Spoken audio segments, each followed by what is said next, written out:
والدین وہ ہستی ہیں جن کے احسانات ہم پر سب سے زیادہ ہیں. ان کے احسانات کا بدلہ ہم چکا نہیں سکتے، لیکن ہاں ایک صورت ہے کہ ہم ان کے لیے زیادہ سے زیادہ دعائیں کریں،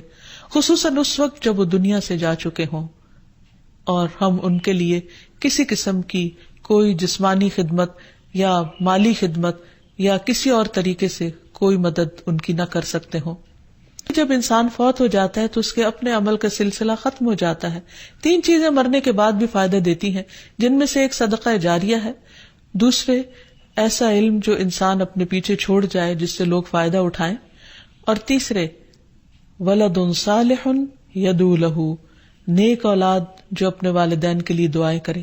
یعنی بیٹے کی دعا یا بچوں کی دعا اپنے والدین کے حق میں قبول ہوتی ہے، اس لیے خوب خوب دعائیں کرنی چاہیے.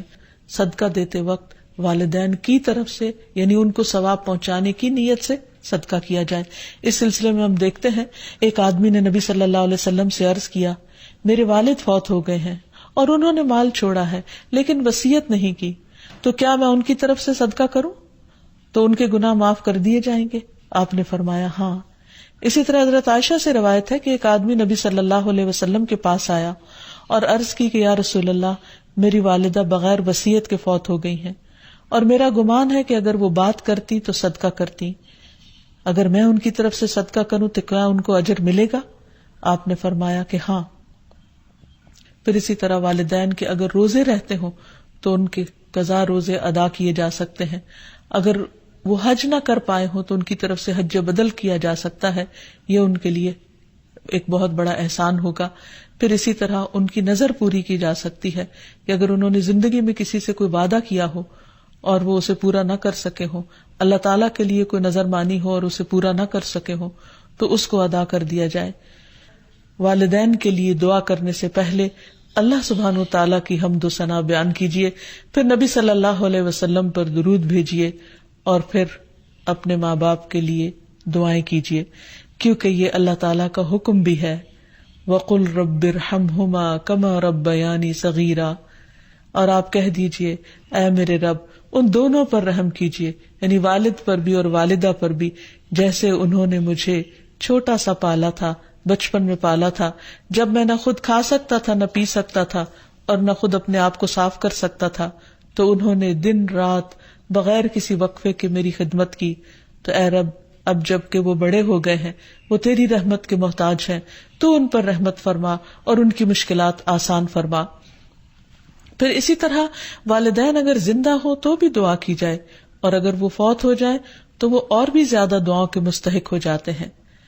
جب برزخ میں والدین کا درجہ بڑھا دیا جاتا ہے یعنی بلند کیا جاتا ہے تو وہ پوچھتے ہیں کہ ہمیں درجے کی یہ بلندی کیوں کر حاصل ہوئی، تو انہیں بتایا جاتا ہے کہ یہ تمہاری اولاد کی دعا کی وجہ سے.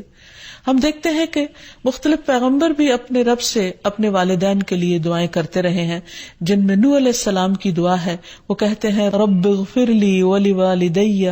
ولمن دخل بیتی مؤمنا وللمؤمنین والمؤمنات، اے میرے پروردگار مجھے بخش دے اور میرے والدین کو بخش دے اور ہر اس شخص کو جو میرے گھر میں مومن کی حیثیت سے داخل ہوا ہو ان سب کو بھی بخش دے. اسی طرح ابراہیم علیہ السلام کی دعا ہے ربنا اغفر لی ولوالدی وللمؤمنین یوم یقوم الحساب، اے ہمارے پروردگار مجھے، میرے والدین اور تمام مومنوں کو اس دن معاف کر دینا جس دن حساب لیا جائے گا. پھر اسی طرح ہم دیکھتے ہیں کہ صحابہ کرام اپنے والدین کے لیے دعائیں کیا کرتے تھے، جن میں خاص طور پر حضرت ابو ہریرہ کا ذکر ملتا ہے کہ وہ ایمان لے آئے تھے لیکن ان کی والدہ مشرکہ تھیں اور وہ نبی صلی اللہ علیہ وسلم کے بارے میں ایسے کلمات کہہ دیتی جس سے ان کو بہت تکلیف ہوتی. تو ایک مرتبہ اسی طرح کے کچھ کلمات سن کر وہ روتے ہوئے نبی صلی اللہ علیہ وسلم کے پاس آئے، کہنے لگے کہ یا رسول اللہ صلی اللہ علیہ وسلم آپ میری والدہ کی ہدایت کی دعا کیجیے. بہرحال آپ صلی اللہ علیہ وسلم نے ہاتھ اٹھا دیے، ان کے لیے دعا کی، اور جب حضرت ابو ہریرہ واپس گھر پہنچے تو ان کی والدہ اسلام قبول کر چکی تھی. حقیقت یہ ہے کہ والدین کے لیے خود بھی دعا کرنی چاہیے اور دوسروں سے بھی دعا کی درخواست کرنی چاہیے. حقیقت یہ ہے کہ ہم پر انسانوں میں سے سب سے بڑا احسان ہمارے والدین کا ہے. اللہ سبحانہ وتعالی نے اپنے حق کے بعد سب سے بڑا حق ہمیں والدین ہی کا بتایا ہے. والدین میں سے بھی خاص طور پر ماں کا حق ادا کرنا اور بھی زیادہ ضروری ہے، کیونکہ باپ کے مقابلے میں بچے کی پیدائش، تعلیم اور تربیت میں ماں کا حصہ اور ہاتھ زیادہ ہوتا ہے، وہ تکلیفیں بھی زیادہ اٹھاتی ہے. اور والدین کا حق ادا نہ کرنا کبیرہ گناہوں میں شمار ہوتا ہے، اور کبیرہ گناہ وہ ہیں کہ جن پر اگر انسان توبہ کیے بغیر مر گیا تو قیامت کے دن سخت پکڑ ہوگی. اور اسی طرح والدین کو رلانا بھی کبیرہ گناہ ہے، ان کو گالی دینا کبیرہ گناہ ہے. پھر اسی طرح والدین تو وہ ہستی ہیں کہ جن کے لیے دعاؤں کے ساتھ ساتھ ان کی طرف سے صدقہ خیرات کرنا بھی خصوصاً ان کے زندگی کے بعد بہت فائدہ مند ہے. انسان کو اگر زندگی میں کچھ مشکل پیش آئے، اپنے بچوں کی طرف سے کوئی پریشانی ہو، یا اپنی صحت کی طرف سے، یا کاروبار اور روزگار میں اگر کوئی پریشانی ہو، تو اس وقت انسان کو اپنے والدین کے ساتھ حسن سلوک کرنا چاہیے. یہ ان نیکیوں میں سے ہے جس کی وجہ سے انسان کی مشکل بہت جلد حل ہو جاتی ہے. تو خلاصہ یہ ہے کہ انسان اپنے والدین کے ساتھ جو احسان کر سکتا ہے، اس میں جب وہ زندہ ہوں تو ان کا دل خوش کرے، ان کی خدمت کرے، ان پر اپنا مال خرچ کرے، ان کی اطاعت اور فرما برداری کرے، خواہ وہ اللہ کے فرما بردار ہوں یا نہ ہوں، ان کے ساتھ حسن سلوک کرتا رہے. جب وہ فوت ہو جائے تو ان کی طرف سے صدقہ خیرات کرے، والدین کے دوستوں کے ساتھ حسن سلوک کرے،